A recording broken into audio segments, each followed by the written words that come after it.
Hi, welcome to video number 9. In this video, I want to talk a bit about trauma, how trauma affects you, how I see it a bit differently and what I can do to help you. And at the end of the video, I'll offer some very immediate help for anybody out there suffering from trauma. Now, there are lots of different labels or groups or something that go with trauma. You might be a veteran, you might have worked in emergency services as a police, fireman, ambulance person. You might have worked in trauma medicine. You might have been a victim of child abuse. You might have been a victim of domestic violence. You might be a refugee. You might have had postnatal depression. Maybe you got some kinds of mental illness that came on immediately after a trauma. And maybe you just got garden variety trauma, like having a divorce or a separation.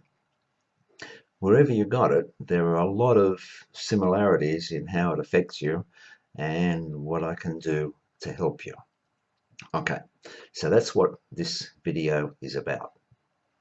Now, if you've been watching the videos in some kind of sequence, like I hope you will, but I'm sure a lot of you haven't, in the last video, video 8, I tried to explain that everything changes.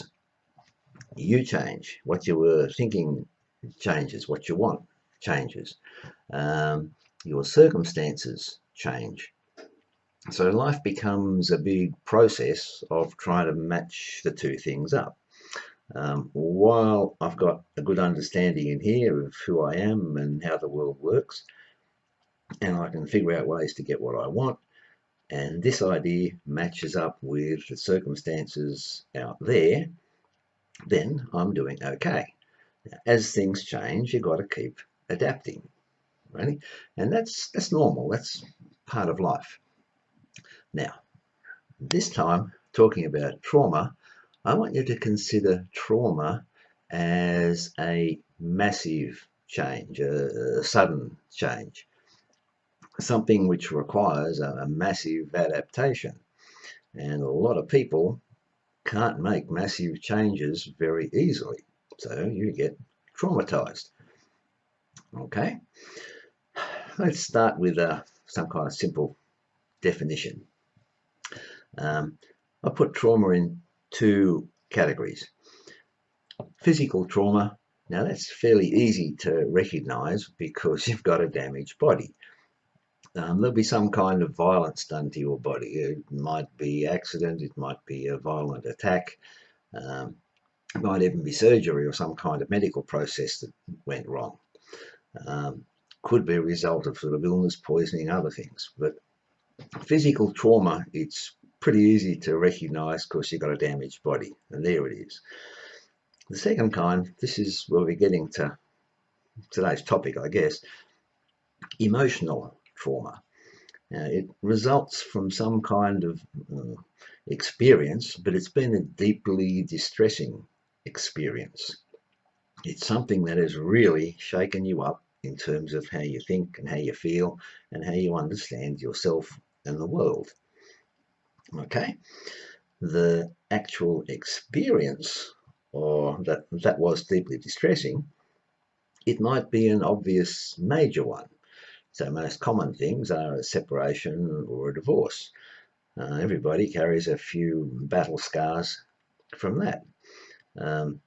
You might be in one of those different groups where you've got accumulated bad experiences, and they're pretty easy to talk about and they're pretty obvious and everybody understands them. But it might be a very private one that nobody else sort of sees and nobody else understands. And these are a lot of the things that sort of happen sort of behind closed doors at home. So a lot of domestic violence, child abuse, separation, those sorts of things would fit in that category. Now, not only might it be a very private experience, it might be a very simple, very small kind of experience. Other people don't notice, don't understand, but it still rattles you. Try something like your wife suddenly tells you that she hates you. No, okay, it's not something that you expect. It can really blow your socks off, or the other way around. Your husband comes home one day and says, "Look, I don't love you anymore. I've found someone else who's cuter and not as fat as you." And this, kapow, you're really blown out of the water. Yet they're seemingly very small, simple incidents, and no one else knows about them, but they can really get you. Okay. Now, the key to all this emotional trauma is it's not so much what happened, it is that whatever happened, it has caused a major shift inside you, like here, or in your outside circumstances. So it's changed how you think about yourself, it's changed how you think about the world. You no longer feel good about yourself, and you're no longer getting what you want. Okay, that's emotional trauma. All right. Now, what do I see and what do I do that others don't? Well, if you haven't seen the earlier videos, I'll give you a brief explanation. I'm a very spiritual kind of guy. I can sense, see might be the easiest word, energy patterns that are around people. Okay, so I've got ways of analysing and understanding things that other people don't usually have. Second part of being a spiritual guy is I can get into a prayer meditation state. It's like a different mental space. This allows a whole pile of God's energy to flow through me to the person that I'm healing. Now, this idea probably seems a bit weird to you. It seems pretty weird to most normal, average people. But to me, it is perfectly normal and perfectly natural. I've been doing it for many years. To me, it just is. Weird to you, but to me, it's perfectly normal. Now, the energy patterns that I can see around people, they contain a lot of stuff that's related to these thoughts, memories, emotions. I can see the damage to your emotional body or your energy body that results from emotional trauma.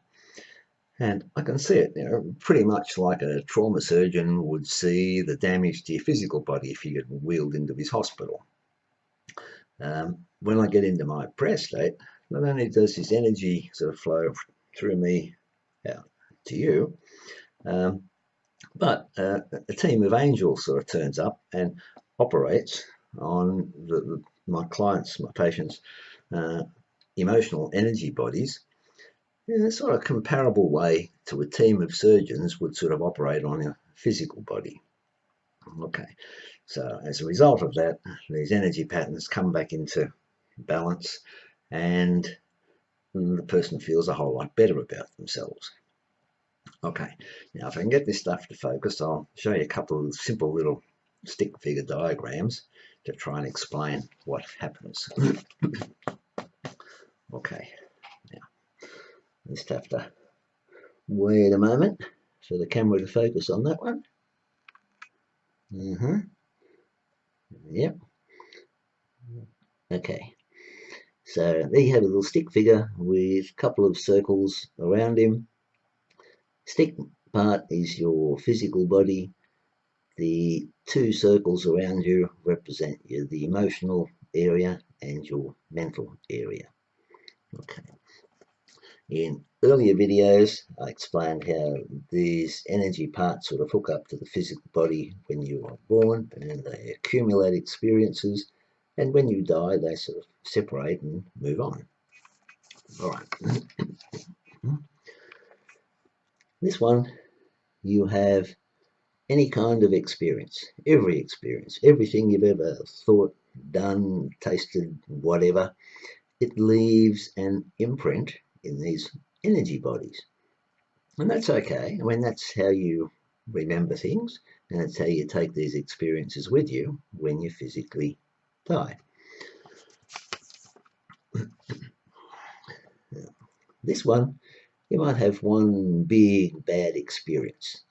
It really sort of shakes you up on the inside, but this is how I would see it. Okay, so you notice it's now a great big shift, almost like a double version of your energy bodies.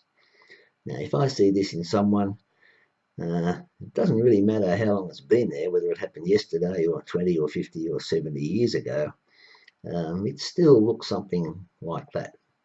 It might be buried under more damage or more lumps and bumps, but it'll still be there. Now, that would tell me straight away that the person has like two different modes of thinking. One is the sensible adult version. That's usually the one who's sort of sitting in front of me asking for help. The other split off bit, the funny angle, this is the hurt, the wounded part that they're sort of carrying. That's the emotional damage, the result of their trauma. Now, if you have multiple sorts of big bad events, they can be one or more massive events or medium-sized events, or they can be a series of events. But the damage, the split off parts in the energy bodies I can see, just keeps accumulating. It's sort of like damage on top of more damage. Okay. Now, that's what I see. And of course, after a healing session, it usually goes back to the first diagram where you have just one of each of those little bodies and they're all nicely in order. And of course, what happens to the client is all the stuff in their head calms down and their body relaxes. The nearest comparison is it's like finding the reset button on your computer or something. You hit that, everything goes back to factory settings. Except in this case, you'll still remember the things, because otherwise there's no point having the experiences and you won't learn anything from it, but they won't trouble you anywhere near as much. Okay, now some typical symptoms of emotional trauma. Well, I'm guessing you're a lot more familiar with them than I am. I hear about them from other people. If I experience them myself, they tend to be small, and I will be right on it, and I will repair myself using the same process, same day. So I tend not to have a whole pile of accumulated ones. But like I said, I'm unusual. Most people aren't like that. So the typical sorts of experiences, you'll still have a whole pile of fear or anger or something related to the event. You will be confused. You won't be able to make decisions. You might not be able to sleep. You can't relax. You might be angry or cranky with everybody. You could be impatient with yourself and others. You might get flashbacks. You might feel sad and depressed. Maybe the bad memories keep replaying like a cracked record. Or like those little GIF videos that sort of float all over the internet. And they just keep repeating, and you can't control them, you can't get rid of them, you fight really hard to refocus on something else, and maybe you succeed for a while, but any kind of a chance or any kind of a prompt, and all of these things are back. And of course, you probably have a very tense body to go with it. And a lot of different physical problems can seem like they're purely physical or have a mystery base, but they actually have an emotional base. So panic attacks can look a bit like heart attacks in some circumstances. High blood pressure is often a consequence of some kind of emotional stressful events going on. A lot of chronic illnesses are related to stressful events, and your emotional chaos sort of in your body helps to turn off your immune system, so you become more prone to illnesses. I mean, there are a lot of connections there between what happens emotionally and what happens physically. Okay, I did talk a lot more about that in earlier videos. Some things that you can do to help yourself. The first and obvious thing is you physically get out of the trauma situation. You get yourself to a safe place. Next thing you can do is you can talk about your experience with others. This helps you to make sense of them. Okay, you get help from a priest, a counselor, a healer. You can talk it over with somebody who's already had the experience, like a mentor kind of person, but talking about them will often help. There is a kind of theory going around that says you talk about these things and repeat these things like forever and ever and ever, like that was the only therapy. It only works if you mentally do the processing at the same time and you make sense of them and you file them away in your head properly. If you're just repeating it for the sake of repeating it, and each time you repeat it, it just makes you more angry and it reinforces the thing in your head, then it's not working. So you've got to be aware of that. I've seen lots of different therapy type approaches. My comment would be the ones that seem to work better typically involve some kind of prayer, energy balancing, teaching you how to relax, teaching you how to reprogram your thinking, some kind of meditation process.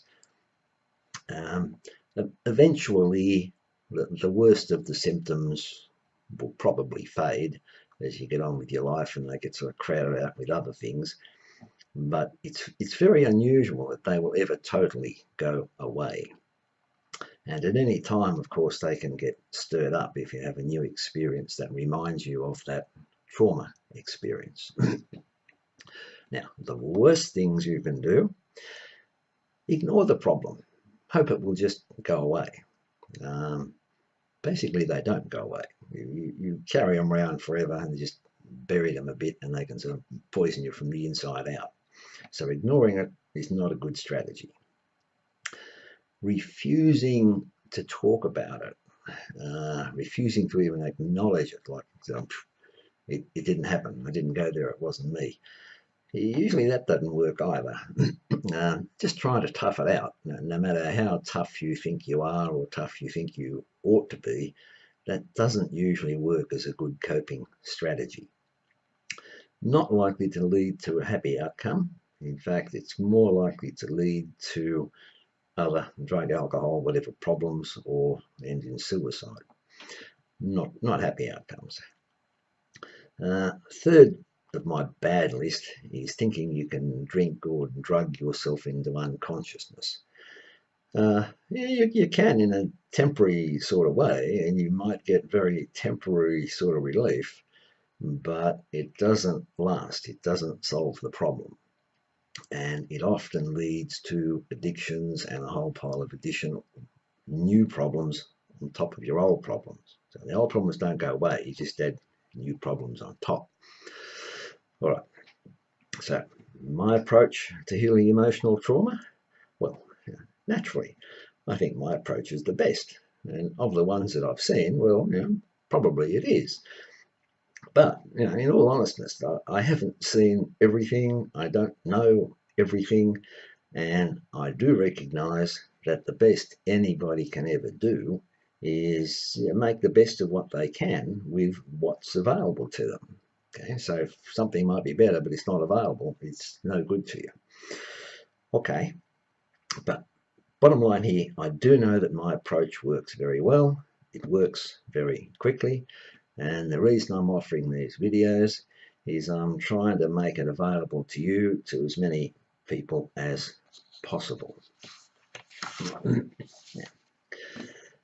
you need a few broad things, okay?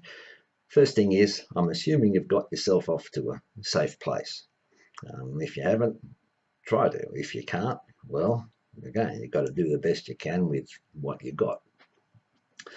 The next most important thing, and this is where I come into it more than anywhere else, is you've got to get a calm mind and a relaxed body.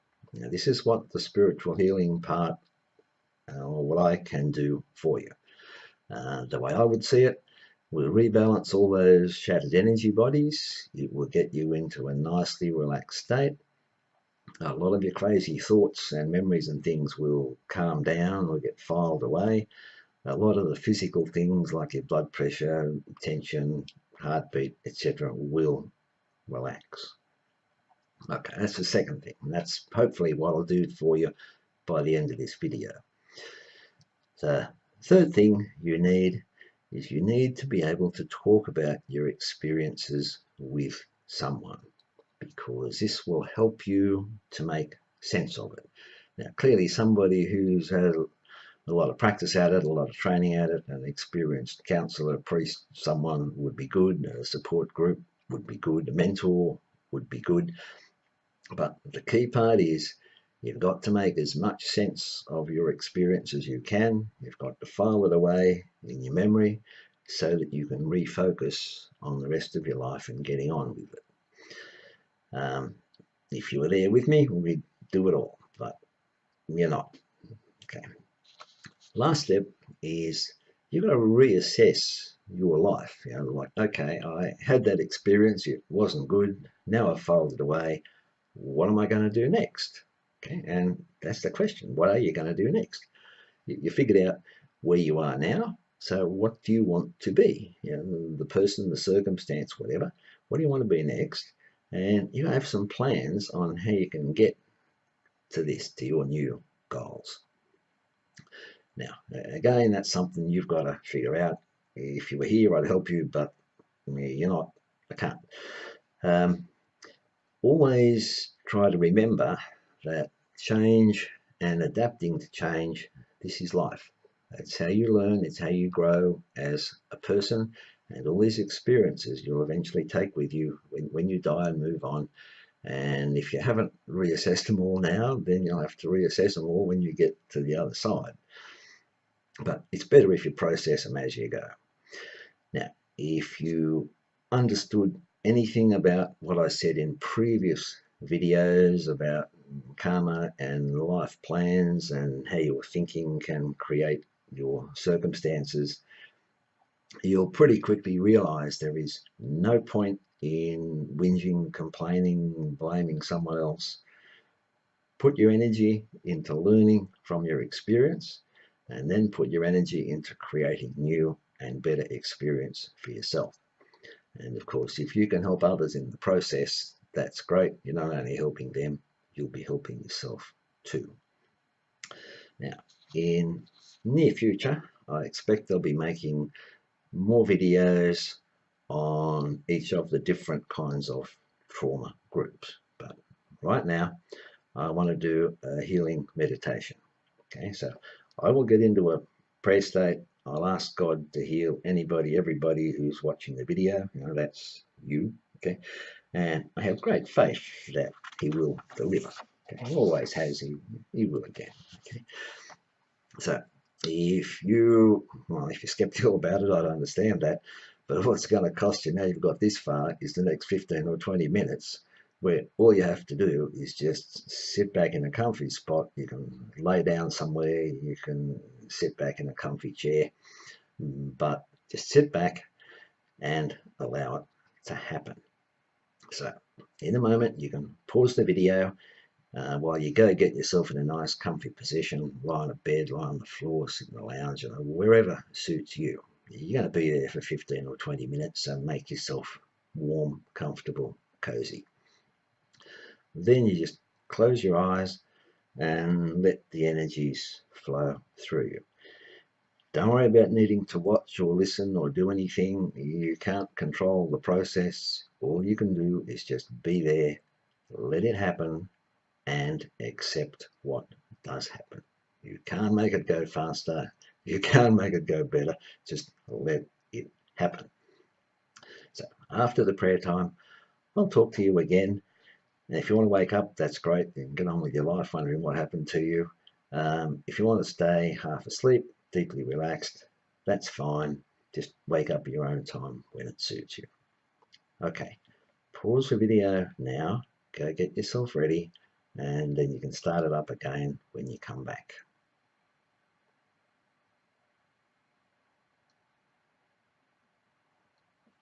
Okay, welcome back. Turn the video on, sit in your spot. I'm going to disappear in a prayer state, and we just see what happens. Okay, good night.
Okay, I'm back. Maybe it's time for you to wake up as well. Hopefully, you can just check a couple of things. Just check what's happening inside your head. See that it is a lot clearer now than it was before.